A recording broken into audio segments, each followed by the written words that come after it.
So right now, we're not accessing mushrooms. We're accessing psilocybin extract in capsule form, which is produced by Filament, a company who's doing this. And they're providing the patients the psilocybin for free. But they have what we call a drug master file with Health Canada. So Health Canada approves that this psilocybin capsule has exactly the amount of psilocybin that's supposed to be in it, that it is safe, that it's been tested through all their testing procedures. And so we're using that substance. There's another, Asigen is another company that produces a synthetic psilocybin.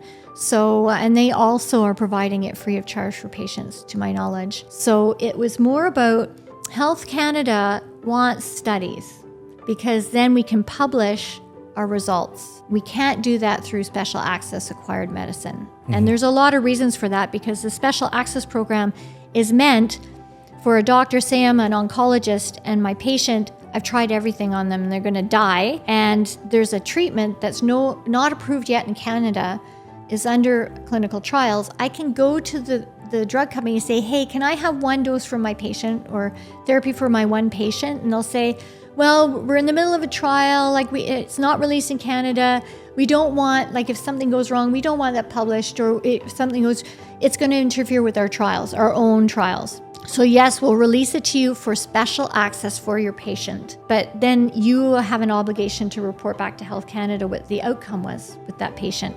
So it's not designed to supply, meds for reporting. So they said it's very important, and I understand that we have data to show that this medication is effective, that it is appropriate, that what the outcomes and risks and benefits are, right? And so they said you have to run a clinical trial if we're going to release batches of 8 or 9 capsules. And so that's where I'm struggling with now is, going through all the measures that are required for compliance with Health Canada clinical trials, and then doing a clinical trial, which will hopefully allow 40 people to have access to psilocybin in this trial over the course of a year. So we'll see.